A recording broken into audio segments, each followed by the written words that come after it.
All right, so we're live, right? All right. Yeah, right? Okay, so this is Tim Lochhead that I'm talking to today, a friend of mine and trainer here at the Functional Strength Training Center.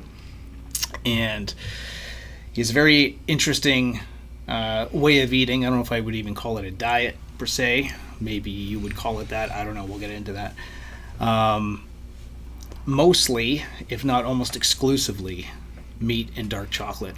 And whenever we've told people that, they can't believe it, right? The meat part, of course, but most people think meat like it's protein, and and that's basically it.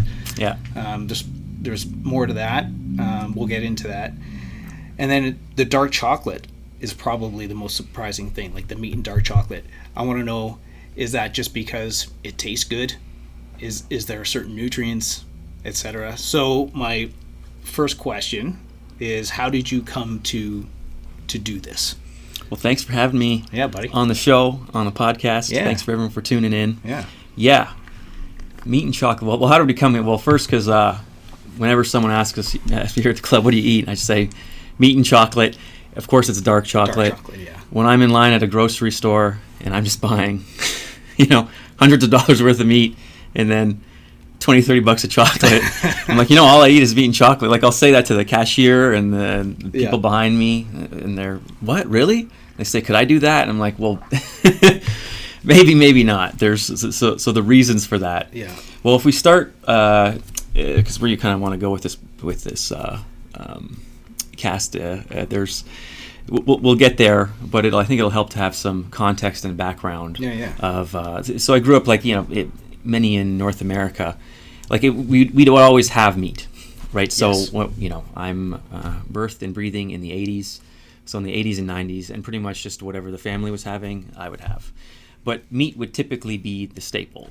We might not necessarily have had that at every single meal. Yeah. But that's just how I always grew up. When I went away to the university, I'd start cooking for myself. And I was like, oh, well, how do I know what to eat? I'd read the bodybuilding and the muscle magazines, back Muscle and Fitness. Yeah. Flex magazine was the big one. Flex was my favorite. Because that was my favorite too. Yeah. They had the best pictures, I found. Yeah. It was just the biggest. They know how to do the, yes. So there I got into, chicken and this, chicken and that. It was more back then, it wasn't so much the red meat. Although I would have that.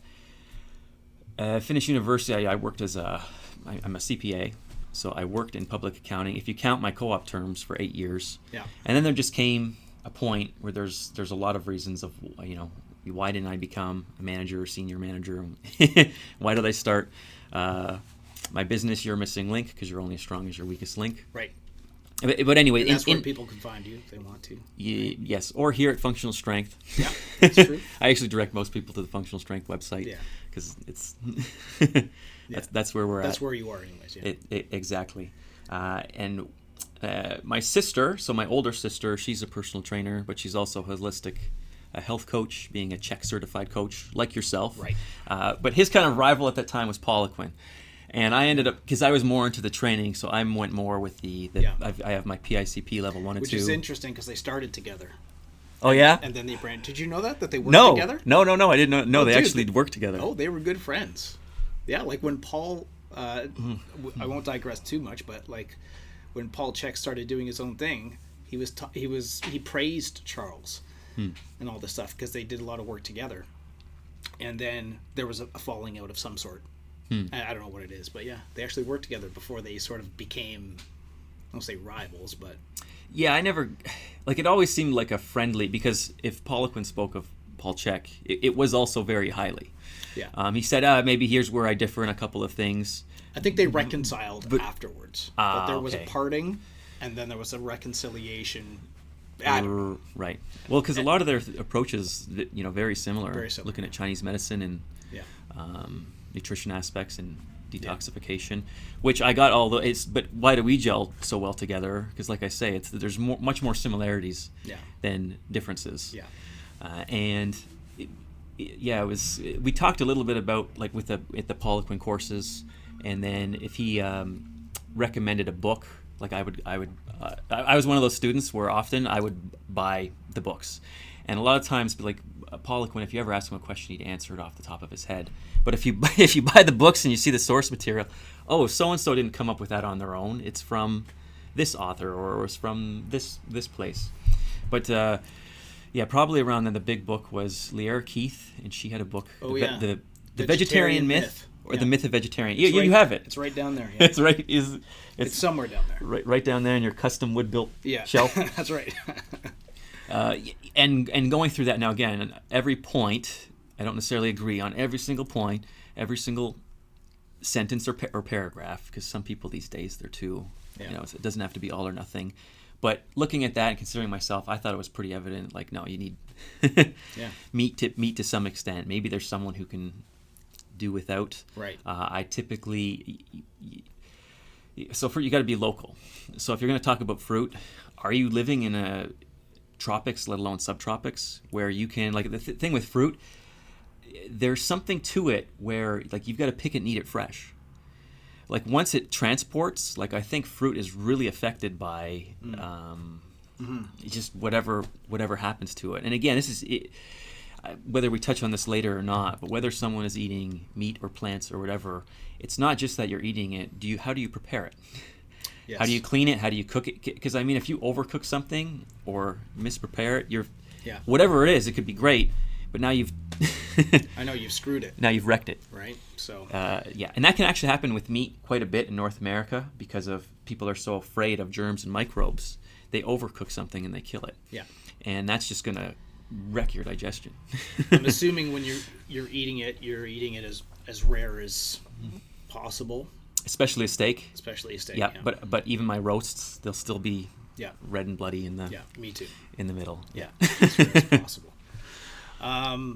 So with it, it was probably at that point. Now again, the bodybuilding magazines never highlighted vegetables, but whether I was and I've got Paul Chek's his one book. I don't know if you know the name. How to eat, move, and be healthy. Yeah.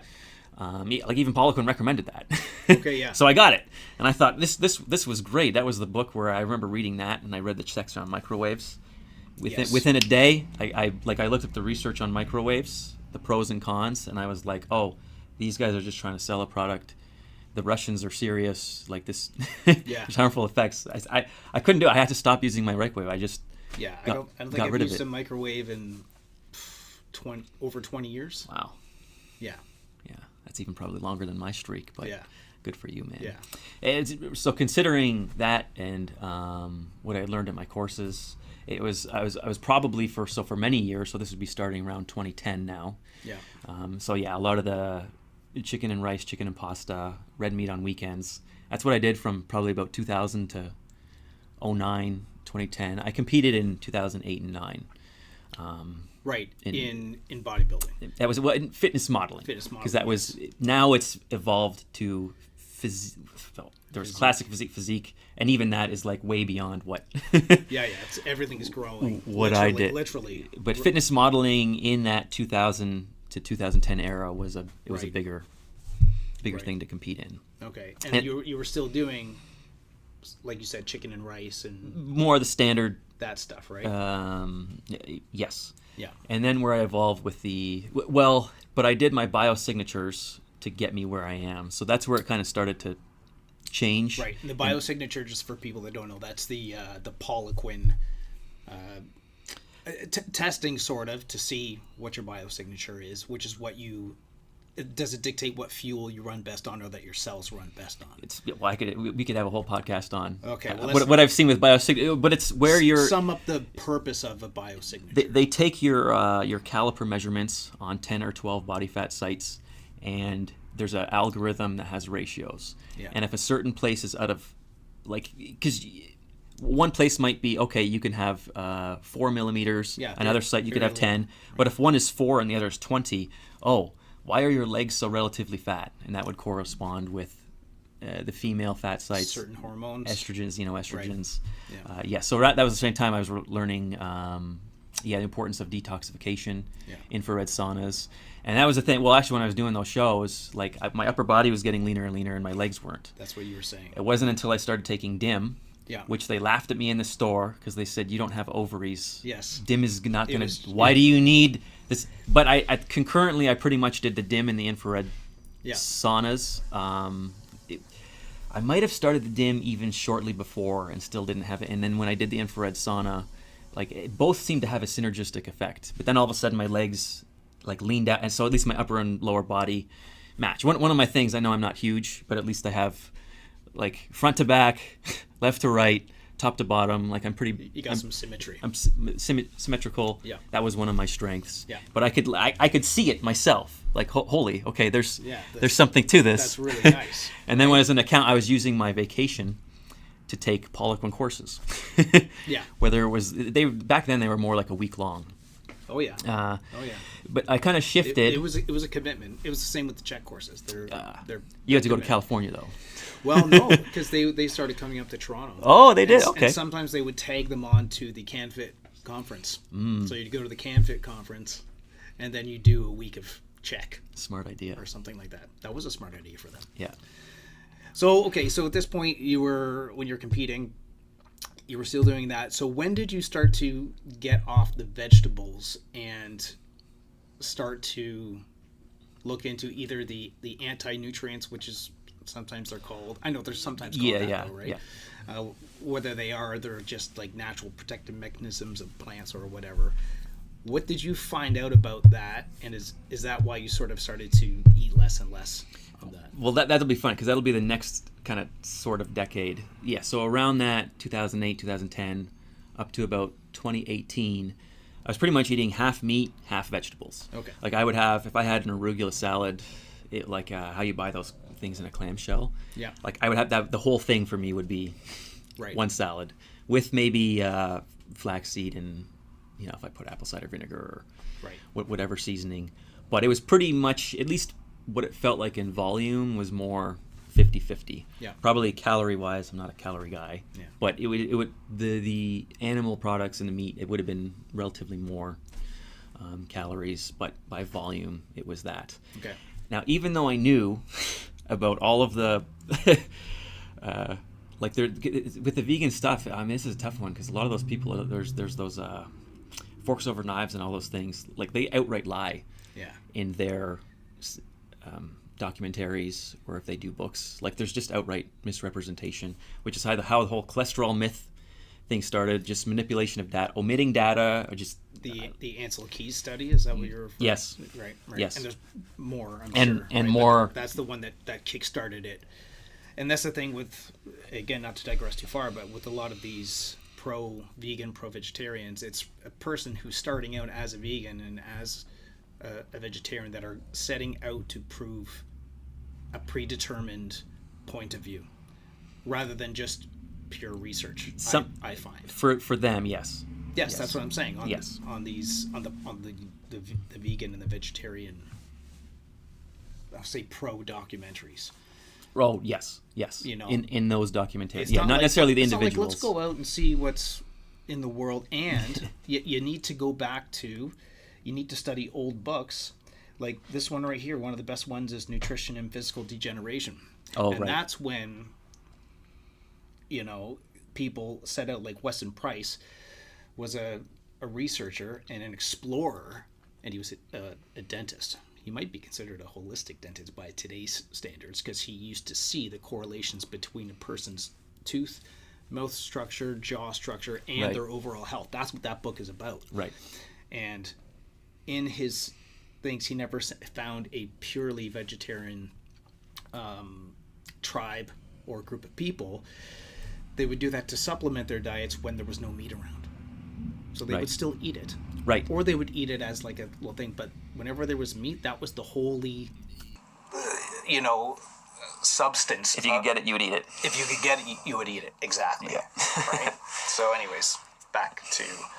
Yeah. So I knew all those points. Yeah. And for whatever reason, now because of another friend, I learned, wow, YouTube's on the internet. That was at the very tail end of 2015, so early 2016. It was more just for political and commentaries of, well, we're going to get to agendas being pushed and things. But I found it because of that and commentating on why are movies and shows having all these political agenda. But then I would see like the in the online space, like this vegan versus non, like there was no carnivore even then, because that's really more in the last 4 or 5 years, or at least where it's become super popular.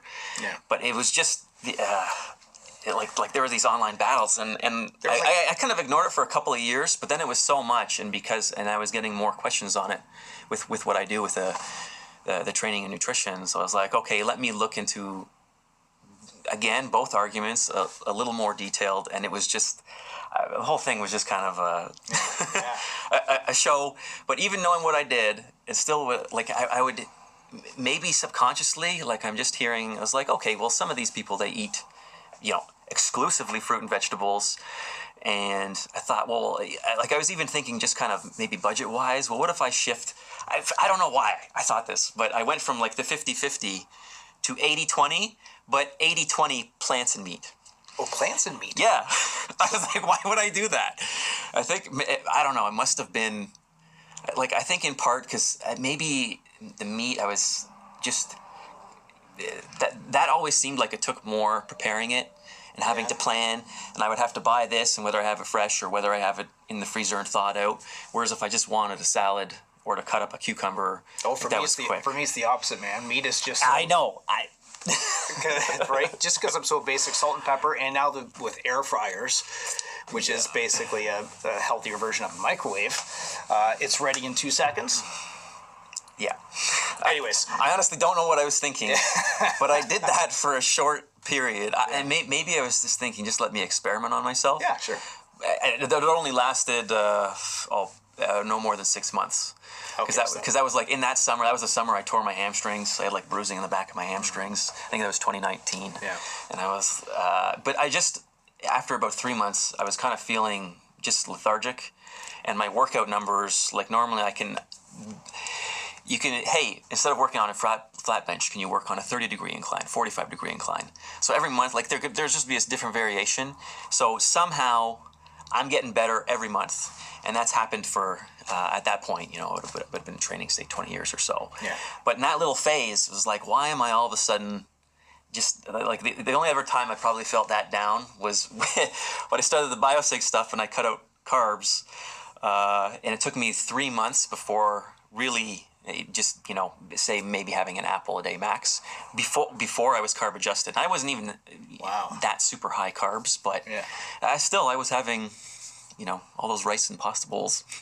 But I remember that feeling of lethargy and whatever, and then before my energy systems kicked over, and I was like, all of a sudden one day, feeling better, I was like, I looked back on it, that was probably the moment.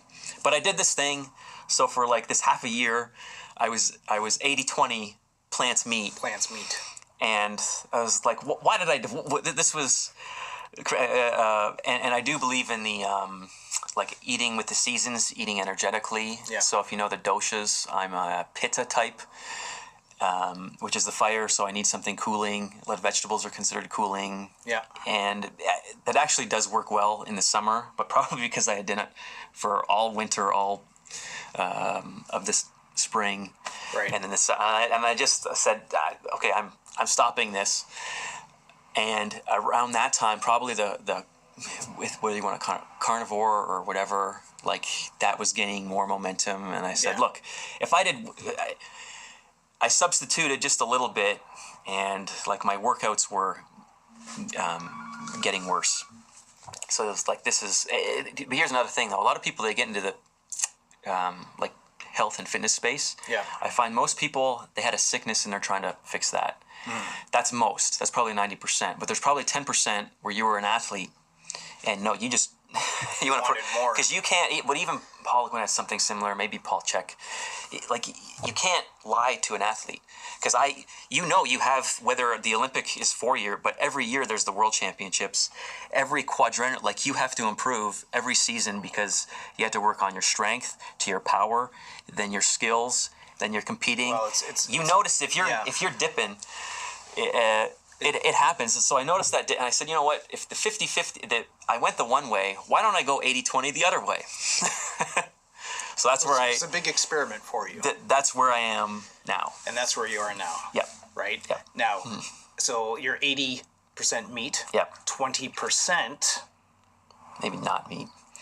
But how much of that 20% would be vegetables? And what vegetables are they? Okay. Or anything else, right? Starches, anything, right? Right now, like, so at least for the last 3 years, Yeah. like very little. So are we talking like Maybe just describe your dinner plate? describe my dinner plate. Describe your dinner. That's So the easiest way. I was doing 2 pounds, but I'm probably much doing a kilo now, which is 2.2 pounds. Yeah. Yeah. So it's pretty much a kilo, maybe even a little more of meat. Right. And then as a dessert, I have a dark chocolate bar. And that would be the cacao bean is the vegetable. That's the yeah. So this is where we're getting into where you are now. This is what I thought, right? It's basically meat. That's Meat and chocolate. I would say that's probably more than 80-20. It's probably like 95. But there will be days where, so just say I have a day where I don't train at the gym. Yeah. Maybe I'm for dinner, like I'm having very little meat, maybe not even any at all, and I'm just having eggs or eggs and cheese or something like that. So if I need a snack, that's where I might have a little bit of cheese. Right. On occasion. But it's still not a vegetable. No. Right. Yeah, so it's still animal. Yes. But when I say meat, because there's meat and there's animal. I would just sum it up as to like an animal product. Very much animal. Yeah, because you can't say eggs and dairy. That's still not, it's not meat. It's not the flesh. No, it's not.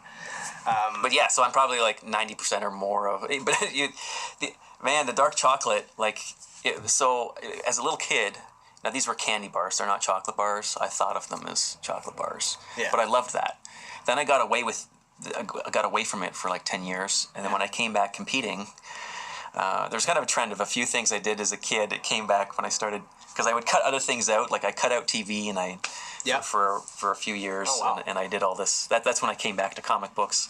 And I came back to my weekend treat, because my coach was like, you have to have something that you just enjoy. Yeah. And I just like chocolate. And she's like, oh, have you ever heard of dark chocolate? And I was like, Dark chocolate? no. So that's like 2008, where I would get into the really dark chocolate and having, a little 100% piece on my Saturday, on my carb refeed day. Yeah. But it was just chocolate. It was like, that's kind of something where it's just pretty much, it's mostly fat. So fat and then protein and fiber. So from the blood sugar thing, and we don't just have to necessarily get into the high carb, low carb. Yeah, but essentially it's implicit. The darker I liked it. Yeah, the darker the chocolate, it obviously people I think realize it's more the healthier choice. A lot of people will say, they'll say how the red wine thing or whatever, but when I have the dark chocolate, you can talk about the antioxidant polyphenols. I don't kid myself. I don't do it for that. I just do it because I enjoy it, and that's my little treat.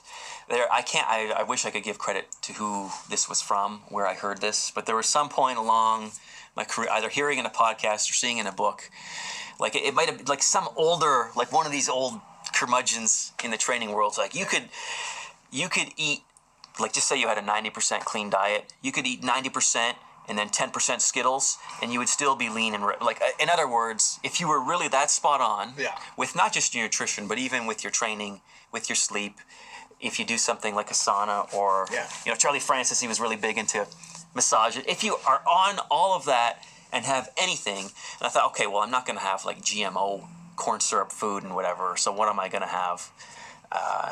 Dark chocolate. That's real. Chocolate. Right. Yeah. That's really how I got into it. Yeah, it's the least harm, and it does have health properties too, right? But it's the least harmful treat probably that you can have, right? Yeah, and well, in today's, because I eat a lot of it. I eat about 2 of those bars a day. See, I started out, it was just like a once a week thing, and then I could make a square last for so long. So then maybe I would have a square or 2 every day. Yeah. And then it was like half a bar every day. And then, because I don't really eat a lot of like candy and stuff. And there was a Christmas, like I got like 20 bars. As like 20 of the dark chocolate bar? Yeah, it was just as an assortment. Yeah. And then to give credit to John Berardi from, I think it was Berardi's Law of Nutrition. If it's in the house, it gets eaten. Right. So I'm like, these are going to last me so many months. this will go. This will get into the summer where my birthday or first birthday is. Yeah. And no, those 20 bars, like it was maybe not every day at that very first point many years ago, but you can quickly see how a bar a day, and now sometimes it's like a bar and a bit, because just. That's why it's dangerous when it's dangerous. when we buy those kilo bags of chocolate for ourselves. Yeah. Right? So we get bulk bags. And you get broken, well, not necessarily broken pieces, that could be, but it's unwrapped. It's unwrapped and it's just in a bag, and there's a kilo. In a kilogram bag. In a kilogram bag. Of dark chocolate. The first time I got that bag, it was the same thing. It was, oh God, I was probably having maybe even 3 or 4 a day.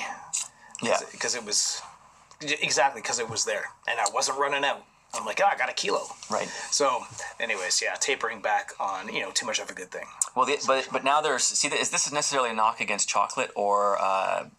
but this is everything, because you can say this about meat, because if people could talk about meat, you can say this about vegetables. Maybe why the food in general is just a little less, it's because we're being poisoned. The soil is poisoned. Yeah. Whether you're talking about just off-gassing from diesel products, just the general manufacturing we have, or if you think there's all kinds of spraying there's all sorts of spraying. That could be a talk in itself. There's but it just, even within, like, even if you eat organic, like those pesticides that are sprayed, like there's arsenic and lead in, like, how do you think they kill the so-called pests? Like, there's these micro amounts, but over decades, like, how does this build up? And then there's just more and more spraying. Certain things the GMOs are bred to be resistant to this stuff. So we can just put in... Well, they go hand in hand with glyphosate, right? So in the subtropics or in Africa, where you're going to get, like, a lot of the great dark chocolate comes from, what are the, and as lax as our North American standards are, what's it like in these other places? So don't talk down about other places, because you don't know what they have to deal with, and you're buying these products from there. So, but chocolate can uptake heavy metals like lead and cadmium. So if that's just around more now it's going to be, and the darker the chocolate, I think it's right, because there's more of the actual bean in there. Right. So if that's uptaken, now whether that gets uptaken into the flesh of the chocolate or the bean itself, I don't know, but I understand what you're saying. Right. So we're talking about it would make it into the bean. Right, but talking in some amounts. However, I will say about that, if you look at what I'm eating, whether the meat portion, animal portion, or the plant portion, it's the meat portion that is the least toxic. The plants are easier to have problems. But. I'm talking about the fleshy outer thing of a cocoa bean. Right, but on the meat and chocolate kind of side of things. So, but not only with the meat, it's important to note that it's almost all what I eat is beef. Right. They are ruminant animals. So ruminants, the most popular ones, cow, sheep, goats. Deer would also qualify in there. So they have a rumen. They have that fourth stomach. I don't know if they're a hindgut fermenter or a foregut fermenter. I don't know that. I used to know that, but now I can't. So like a rabbit, a horse, they're the opposite one, but they only have the one stomach. But the ruminants, because not only are they a gut fermenter, it's the multi-stage process, and it's having a rumen. That's why they're ruminants.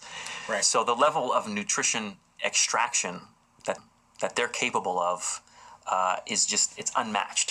So is this sort of the key to carnivore, or one of the main reasons, or eating ruminants, is because of the multiple stomachs? Now, does that mean multiple intestinal tracts as well? I'm not sure. No, just multiple stomachs. Right, but more nutrients are able to get extracted from their natural diet and then into their flesh. So, do they biocondense nutrients better than a non-ruminant animal? Yes. Right? Yes, so if you had to pick one. But hey, if someone, maybe they don't do well with beef, or maybe it's beef only every so often. Any animal, it's the same. If we could just eat dirt, you would eat dirt. But the plants can upcycle from the soil. The animal eating the plant can even upcycle. Even further. Yeah, just watch The Lion King. It's the cycle of life when they sing that song, right? Yes. Now the other thing though with the ruminants compared to even to say something like a chicken. Well, there's a bit of a theory, but if you kind of look at it in practice, it does seem to make sense. Yeah. But their overall systems, like their livers are bigger, so they can detoxify better. So even if there is something sprayed, they can deal with it better than, say, a chicken eating its feet. Right. Like, if there's heavy metals in their soil or their feed, right. like it's easier to get through you, because chickens, like their muscle flesh, it does have higher amounts of, right. of certain right. things.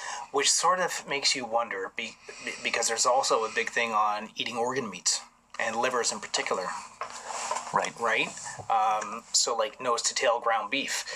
And it's like, well, are those livers...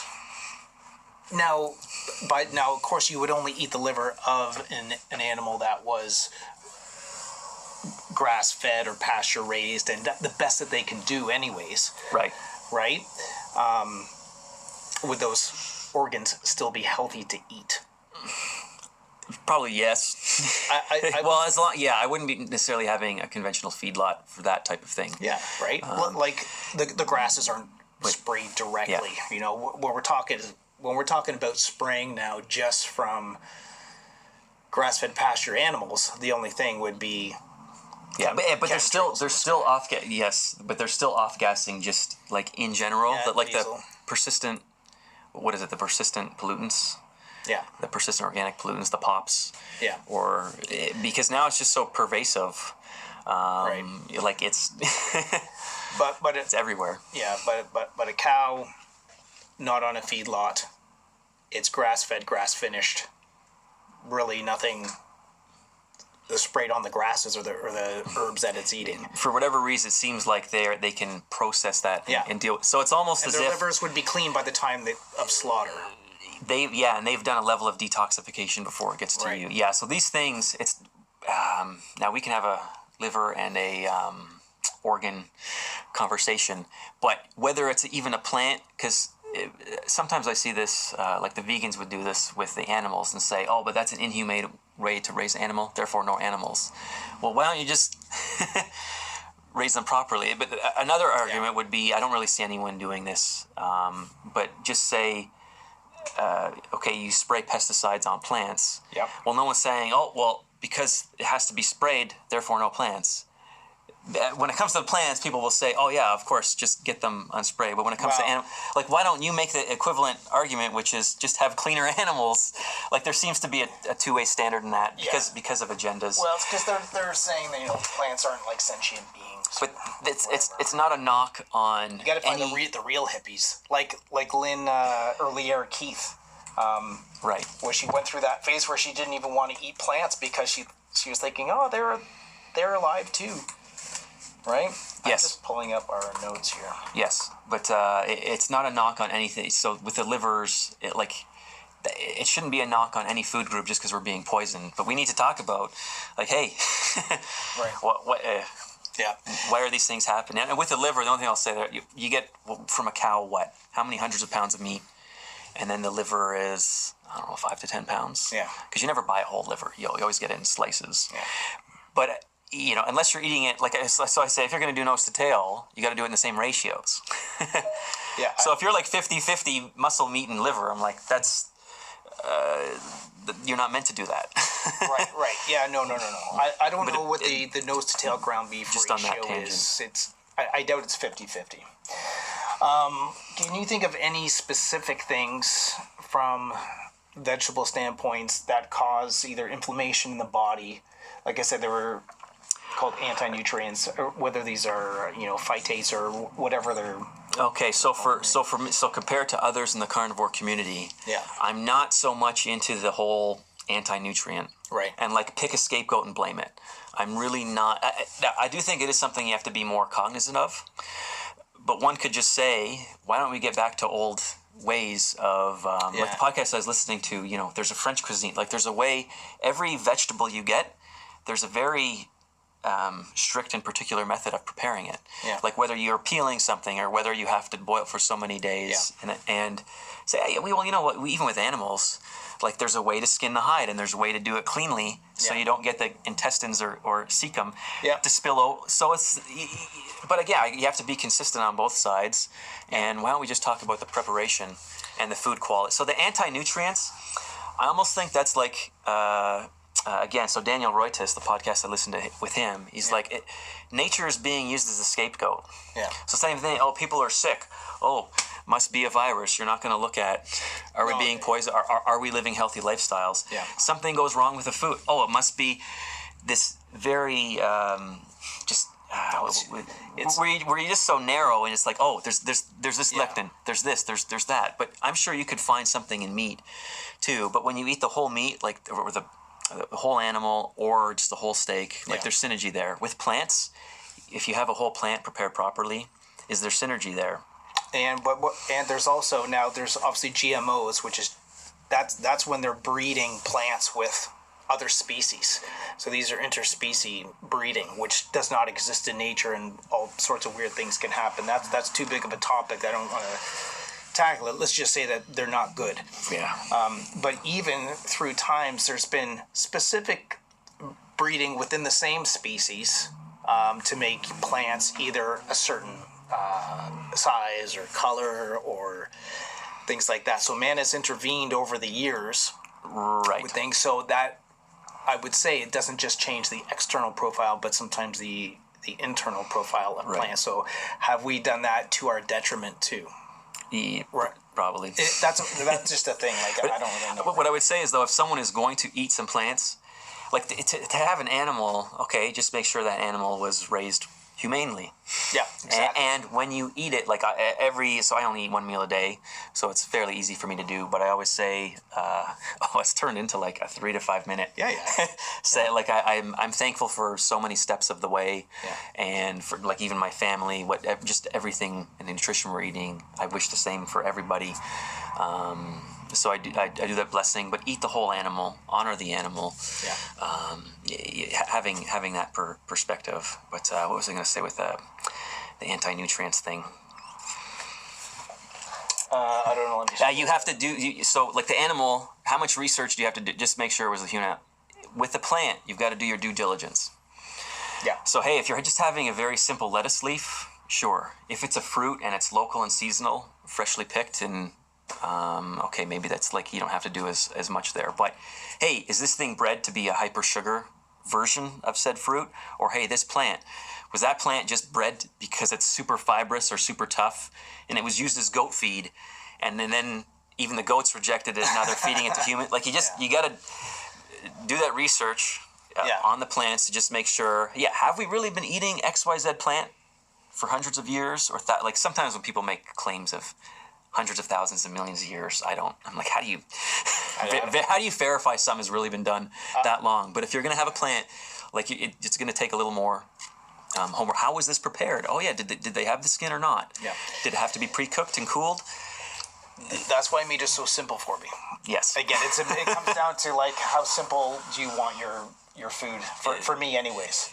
Let's go over a couple things. Nutritional deficiencies from not eating enough vegetables. So things probably like fiber, but we're getting that from dark chocolate, so that's not really a thing. But what about any vitamins, minerals, or anything like that would be considered low in meat, but maybe they're not because...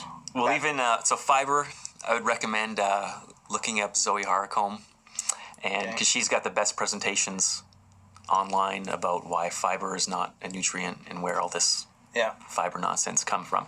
Now, just touching on fiber, though, like I do believe in plants. It's not so much as food, but medicinally.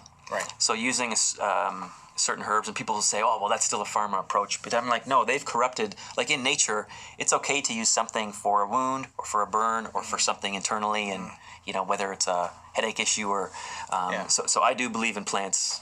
Medicinally, everyone can make their own choices, just so you understand where I'm coming from. Yeah. If we look at it that way, could fiber be a medicine to help us be extra binders and excretors in this toxic world? Look at what Winston does when he's having a hard time pooping. Grass. eats grass. That's not a nutrient for him. It comes right out the other end, but he He's ingests doing it for a reason. as medicine, as for his gut. Right. Right. Right. So hey, maybe if this was 100 or 200 years ago, I would say, I don't need. We just do the meat and chocolate. Right. That's all you need. But now it's like, okay, do you want to have the occasional fiber? There's differences in soluble and insoluble, but like just say you're having flaxseed. Well, I'm worried about xenoestrogens because it does help with that. So maybe some of the carnivores would say, no, you don't need it at all. But whether I'm talking to a carnivore or a vegan, and not only do I eat that, but I also take zinc, magnesium. Sort of. Just because it's not so much that soil. I shouldn't say the term depleted, but it's poisoned, and the plants, when they're sprayed, like they don't uptake minerals as well as they could. Right. There's some mechanism where that's either blocked or it's dislodged. Yeah. There's another good book on that specifically. Oh, what's that one? It's another Czech read. I think it's down there somewhere. The Living Soil. It's called. Yeah. By Lady Eve Balfour, if anyone wants to read that. Right. Okay. So anti-nutrient, yep. Or what about I was like vitamin C. People are going to say, where do you get your vitamin C? And don't you need more? Like you're not getting any in meat, and you're not getting any in chocolate. Yeah, not enough. Not anti-nutrients, but the deficiencies. Potential deficiencies in meat. Deficiencies. Well, okay. So first of all, with that kind of thing, I don't trust how they do their label, because if you look at online, like what's in the food in North America in German, like they'll say that meat and liver like has vitamin C. Yeah. Whereas wheat, and it's it's assumed it doesn't have vitamin C, so we don't even look for it. So what's the validity of your charts in the first place? But so vitamin C. The other thing that carnivores that we'll talk about is, well, when you're having less carbs and sugar, your need for vitamin C is less. So, and in fact, like how we can recycle vitamin C and the little bit amounts you do get in meat is enough. Right. Funny enough, though, on vitamin C, I did mention, I was listening to Daniel Reuters talk about this. He's the author of this great book. Maybe he said he might do a follow-up. Well, this is Can You Catch a Cold? The middle camera? Yeah. Or my camera. But he's Can You Catch a Cold? There you go. Okay. Yeah, so I think he's a naturopath, and he just started questioning. He went to the root of things, and it's and that's where I got this idea of how we're using Mother Nature as a scapegoat, as opposed to talking about us being taking care of our responsibilities, looking at our own history and our forefathers' history and their involvement in the changing the landscape of nutrition and food. Like after I don't say it all started, but after the First or Second World War, when we turned our ammunition plants into fertilizer plants. Right. So NPK fertilizer, right, the largest commercial fertilizer that they put in the fields, is a salt. It kills all the earthworms, and then the plants have nothing to uptake except because the earthworms create a bunch of natural good nutrients in the soil. There's nothing there to uptake except for these chemical salts, so they uptake that, and it makes the structure of the plant grow bigger. And to a farmer that sells by the pound their grain or their plant by the pound, it was great. They called it the Green Revolution, ironically. So we had all these big plants that were nutrient deficient. Right. And that's when we didn't really analyze nutrition. We just thought, food is a commodity. Like, it's just the more you sell, and it's always going to be good for us no matter what we do with it. So it was a very terrible turn of events, but it was the time where ignorance was bliss, right? Where we could do no wrong. Yeah, we could do no wrong, so we did it. Yeah, and now what was wrong? Yeah. Right. Yes, but we have to look at this. But should that be a knock on the plant, or is that it's a knock? Not the plant. It's always us intervening. It's always man. We screw things up every time. Using nature as the scapegoat as opposed to our interventions. Yeah, it's always our intervention. Right? But on the vitamin C, so with the research he had done, he had started questioning a lot of things, but that led him. He's like, why don't I even question vitamins? Now, Daniel, he's not into supplementing really anything of it, like vitamins or minerals, although he even will say there's a difference with minerals. Let's see, most of the supplements I do, it's like mineral. Like the biggest vitamin I would do is vitamin E, which I do think is a little special. But a lot of these vitamins, you say, how did they actually isolate it? And when you look at how they came up with a thing and administered it, like it's sketchy stories. So if he does like a second book where it's how he analyzed this first topic, but now he looks at vitamins. Man, I would get that one too. I would very much look forward. But this, if you look up Daniel Reuters on Facebook, and then I just did a search of his posts, because vitamin C, it's one it comes up a lot. But he had 10 reasons why we might be wrong about vitamin deficiencies. I'm just going to read. This is reasons. I think 7, 8, 9. Okay. So the point 7. There are countless instances in the literature of people with a deficiency disease failing to respond to supplementation with that deficient vitamin. Right. So it's like, is that really what we think it is? Point 8. Vitamin deficiency diseases have been reversed with substances other than deficient vitamin. Interesting. So you start thinking, was their food just contaminated? And now they just had clean food, period. Yes. And then point 9 of 10, this is the last one I'll read. People develop nutritional deficiency diseases despite eating a nutritionally replete diet, suggesting the disease may be toxic in nature. Right. Which is kind of where things we're building up to is, when you say there's this a vitamin C or a vitamin B or whatever, because there's instances where you can find people are deficient in that and don't have an issue, and then there's instances where it doesn't help the person. Right.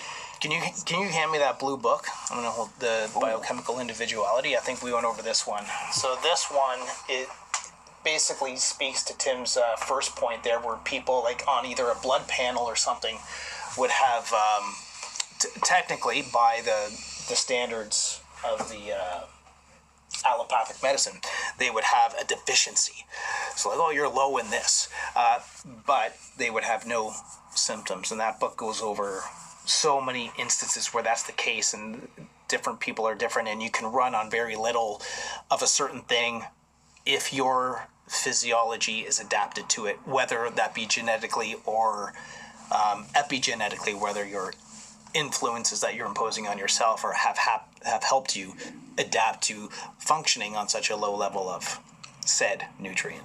Right. And I wonder if some of the cogs in the wheel and why it's so complicated when it shouldn't be is because of this toxicity, or just call it being poisoned. And then that's it. That's the other huge thing is the they just call it poisons. I know it sounds like too much of an umbrella term, but that's what it is, right? Yeah.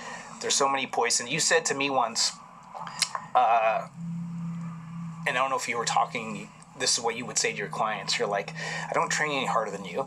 I don't really eat any stricter than you, maybe the term. I'm just less poisoned. Oh yeah, I did. Yeah, right. And that's why I'm lean. Yeah, I'm just less poisoned. This is a body should doing the level of we do train. More than the average individual. If you train that, you should have some. Sure. But if you do that, but there are so many people who put in so much effort, and why doesn't it show? And it's because they're still getting their. Your pipes are gooked up. You're poisoned. Yeah, you're poisoned, right? Yeah. Like I've always said, like the word lean is in the word clean. Oh, that's a good one. Right? Good one. Just put a C in front of there, right? So clean is lean. If you're trying to get lean, and that's what everyone who walks in here, that's all they want, and I hate hearing it, but I put up with it, right? They walk in, I want to lose here, and it's like, yeah. Let's get you on a real strength program and create some habits and start eating good, clean food, and detox you in the saunas. Like, you got to start there, and I'll make a goal for you if you don't have one. Like, I'm going to make some strength goals or something. But yeah, clean is lean, right? Right.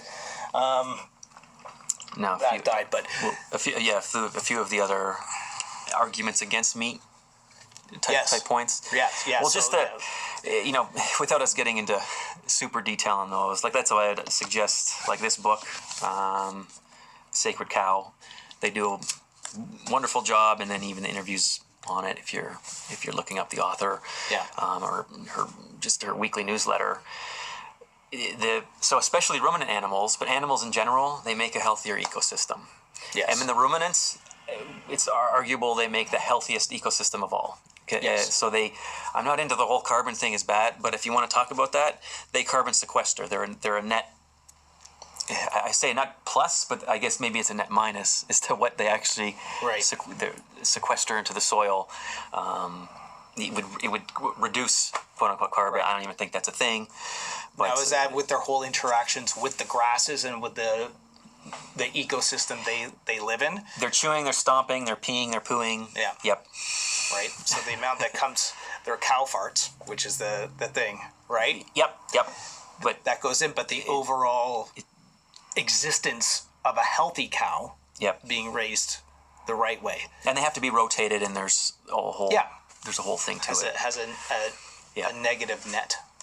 But you can find so Alan Savory. Carbon neutral. I don't know. Yeah, Alan Savory, he would be the big name. So read Desertification, where he's gone into areas where it's just dirt. He's like, you got to get me a ruminant animal. Yeah. And just once they start pooping, all of a sudden, like it's just sand. It's just desert. Yes. And now it's completely something starts growing. Depleted. And normally those fields have been depleted from overplanting of plants, like overplanting of commercially farmed plants, where they're using the NPK fertilizer. Like I said, it's a salt that dries up the soil, kills everything, all the bacteria, everything in the soil, eventually over time. Right. And then, you need... So regenerative farming is now a thing. Right. So to kind of recap on my stance, because it's funny, because I don't like these labels. Like I've never got into keto, even... You could say what I'm doing now, you could kind of say it's paleo or modified paleo. And a lot of times people take a thing and just, paleo but modified for one little thing. Yeah. But then you're not really into it. This is why, but I get out of the labels because it creates like division and tribalism, and you have to fight with each other. And I don't like that. And I just, something with the labels, just like you don't see other animals in nature. Oh, what's your specific thing? Like you just eat for, eat for you. Know your type. I do recommend hey, what is your Ayurvedic dosha type? Right. And then, maybe that's how you, your timing or your herbs, that's the way you can kind of focus things on that are better for you. Do you need more cooling? Do you need heavier or lighter foods? That type of thing. But if you look at all this, like where I've been and where a lot of people have been, it's meat and. So I have the meat and chocolate. Yeah. I'm like, well, if I had to call it anything, that would be the most inclusive. Obviously, if you don't eat any meat, then you're not a meat and. But a meat and. So how important is meat? Like, it's also with the vegan thing. I did a lot of research. Man, there's a lot of people who are a lot of ex-vegans. And I don't really find a lot of ex-meat eaters. You could have, say, quote unquote, now it's happening in ex-carnivore or an like the lion diet where you just eat meat, salt, and water. It's like, no, I don't even do that because even the odd time I'll still have Christmas, I'll have some cookies. Every once in a while I have bread and butter. Yeah. Like I do have that. It's just not a set thing. But to get into these mindsets. So you can have some, but even in those cases, I've heard individuals talk on podcast, maybe they've come back, but instead of being all carnivore, they're again just half or 2/3 meat. Like an omnivore. Right. Essentially, right? Whether you have, and then you could have, the pescatarian is a fish plus, so they could say fish and, maybe there's someone who's chicken and, eggs and, but you're going to be animal products or meat and, meat and this, meat and that, meat and Skittles, like I wouldn't recommend that. But someone could you could still probably be pretty healthy. Yeah. But dude, you take away that meat. Who's the guy that did the Omnivore's Dilemma? Michael Pollan? Michael Pollan. Yeah. Right. And we're back after a quick workout. They wouldn't know, but... They wouldn't know, right? Yeah, but the phone died. We took a break for about an hour, and now came back. One last point I wanted to make is glycolytic performance exercise and anabolism, like building muscle. You clearly have not noticed a loss in that. I would say that you're just as anabolic as ever. Yeah. Well, speaking of working out, right, well, so this is, so again, right, so say from 2010 to 2019, if I'm 50-50 meat and veg, then 2020 to 2022, 80-20. And then the last 2 years, that's where it's been meat and chocolate. Right. Because that one Christmas I got so for the last 2 years. Okay. So in the summer times, I like to do a lot of sprinting. Yeah. Then my non-sprinting training is gym focused exercises. And I actually tend to stay Well, I do a mix of higher rep, lower rep. Higher rep for me is like 5. Today sets of 4. But I'm still doing meat and chocolate. 105 pounds plus my body weight for 4 sets of 4. But that's heavy training. I've fine. Seen, you do high rep stuff too, though. You do 100 rep stuff. Oh yeah, like when I did the overhead thing for 75 reps or just whatever. Right. Yes. Well, a lot of the records I have here, they're not 1 RM. They're they're rep based. Rep records, right? But even with my sprinting in the summertime, like I'm I'm also in my early 40s, so you got to keep in mind. Oh yeah, but still certain numbers. Like maybe I'm better now at 200 meters than I was whenever, but I'm still progressing. Like my field times, I still had in August I was doing the 40 yards under 5 seconds. Wow.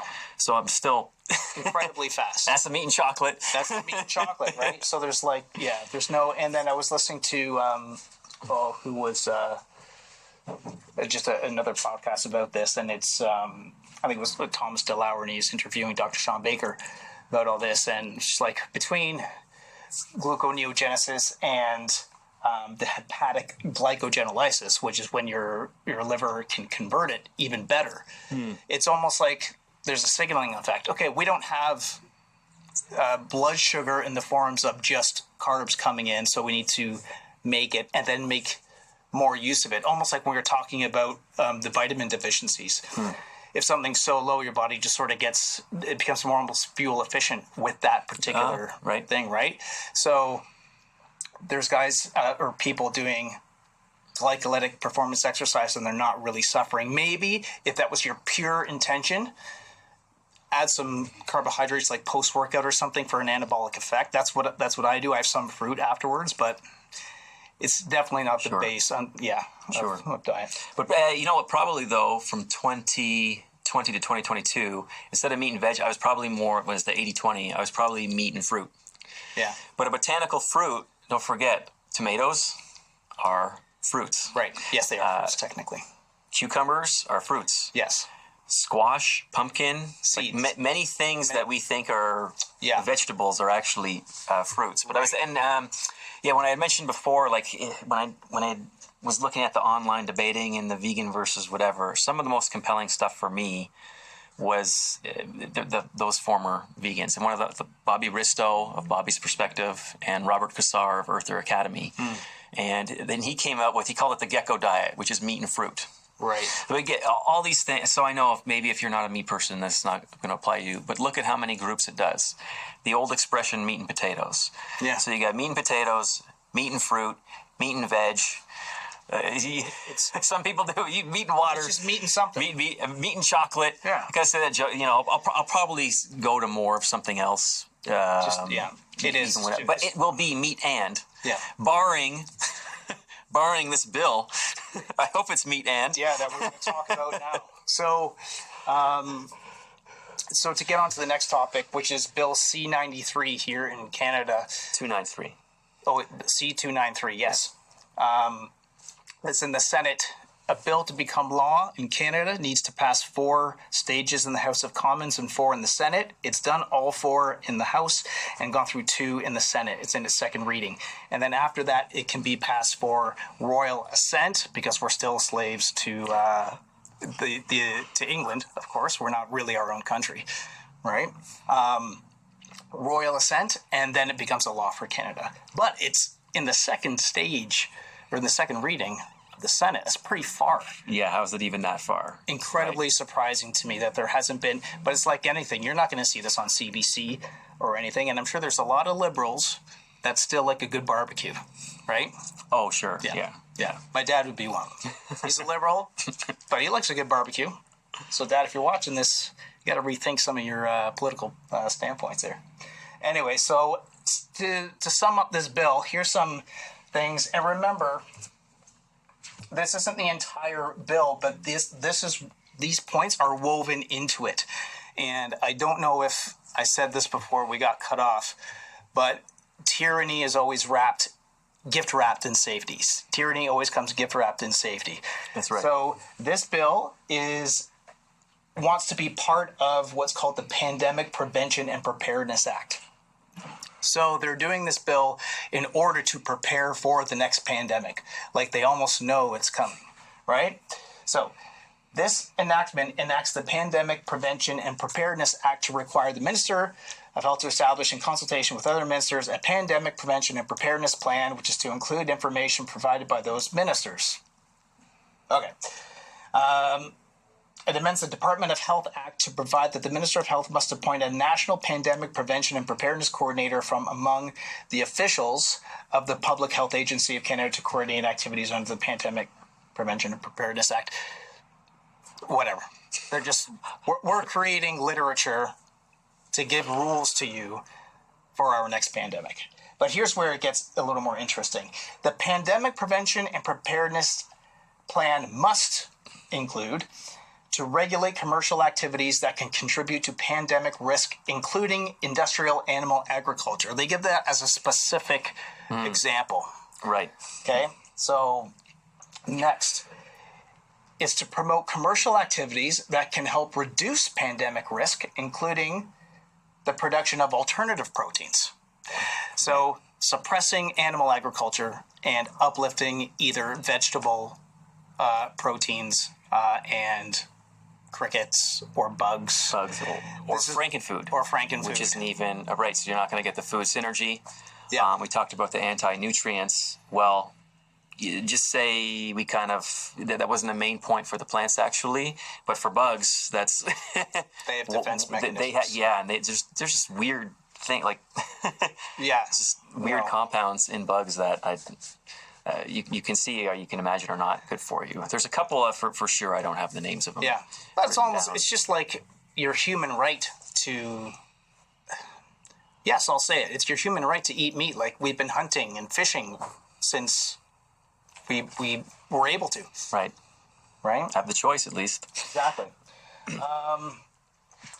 And then it goes on to further say to completely phase out commercial activities that disproportionately contribute to pandemic risk, including activities that involve high-risk species, i.e. meat. Right. Right? Bird flu, cow disease, whatever. Right. So it's interesting because when I brought these books, I thought I was going to talk much more, like refer to the sacred cow much more, which I still do, especially for learning some of the finer points and having references. Like today, and how this is looped in with the pandemic stuff. Yeah. Actually, that's his Can You Catch a Cold? And looking at how things really occur and what you might think is happening is not happening, or like that one is much more right. on point for today. But I'll continue with their paragraphs. Yeah. They want to use a multi-sectoral and disciplinary collaborative approach known as a One Health approach that focuses on the human, animal, plant, and ecosystem health and welfare interface. So they want to use an approach, I guess, to redefine what a healthy ecosystem is and our place in it and animals' places in it. Whereas I think that book is probably the antithesis of what they would say. Yeah. I'm pointing to the Sacred Cow book, and in that book, I think it tells how cows, like why they were worshipped in certain societies, because they are literally the epicenter of the health of the land and the people. Right. And it doesn't describe. That's when I was listening about this bill on. There's another podcast called Clyde Do Something. The guy who's more of an expert in this sort of thing says, this bill is just so broad. Like, there's no real definitions. He's like, how has it gotten through? Because they could define that as anything they want. Right. And my favorite one, right? This bill also has to take into account the best scientific information available. And we're talking about how they're redefining science. You're saying they don't even do the true scientific method. No, what they say is it's not they're not following the scientific method. So first, science has limitations, but what they're doing, it's not even science. They're not following the scientific method. They don't come up with a hypothesis and test it.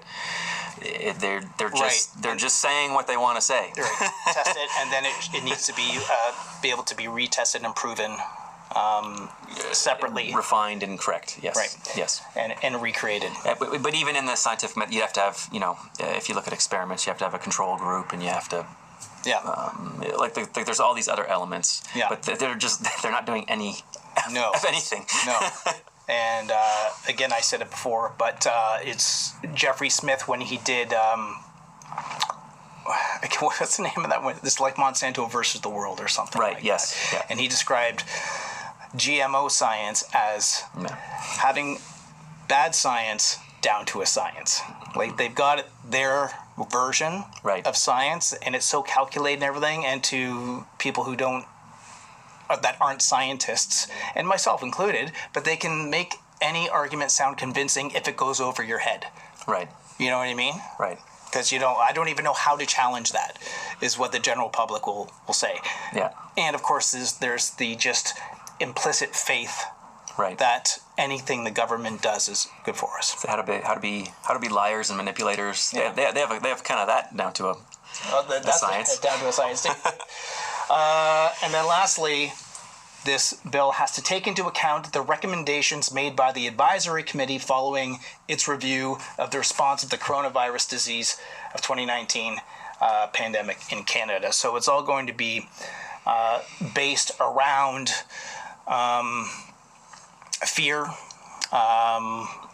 disease, all that stuff. So it's basically going to be saying, well, if we don't do this, you're all going to get sick. And for the greater good. Always for the greater good. And getting back to what I said, tyranny always comes gift wrapped in safety. It always does. Yes, and if you let someone or institution, if you let them take away your rights and freedoms for the reason of an emergency, then they'll just manufacture an emergency.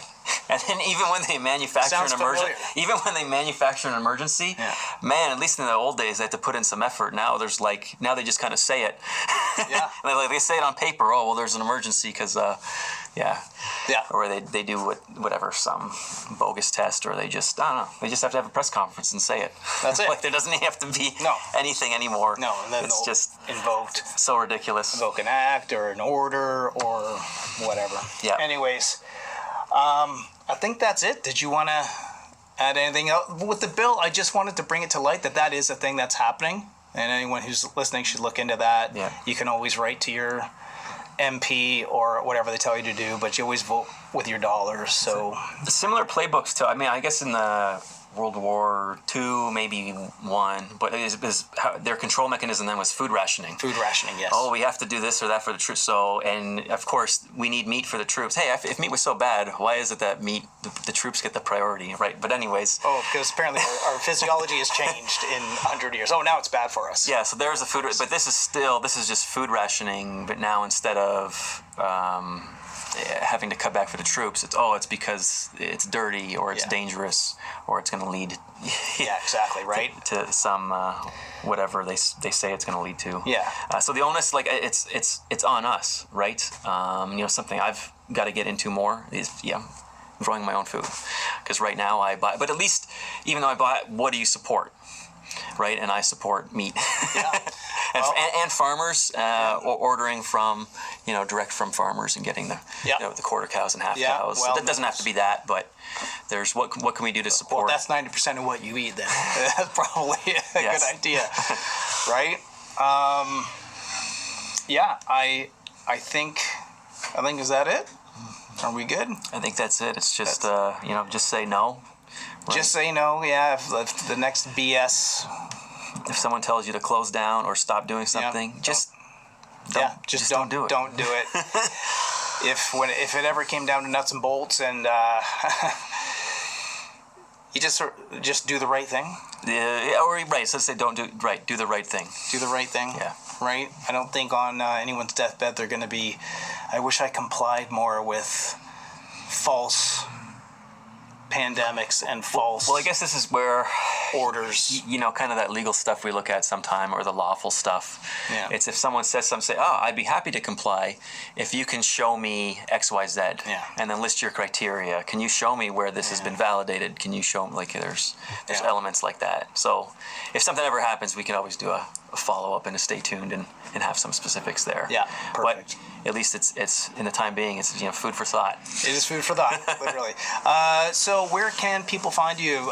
Because you do online programs, or you do virtual. I don't know if you still do that. I saw you doing that a little while ago. Yeah, if they went to my yourmissinglink.ca website, you would contact Tim at yourmissinglink.ca. Okay. But even through the contact form at Functional Strength. Functional Strength, and you'll find me here, like where I am right now. Right. So that's the Functional Strength Training Center in Burlington, Ontario, because I'm sure there's lots of gyms around the world that are called Functional Strength. But no.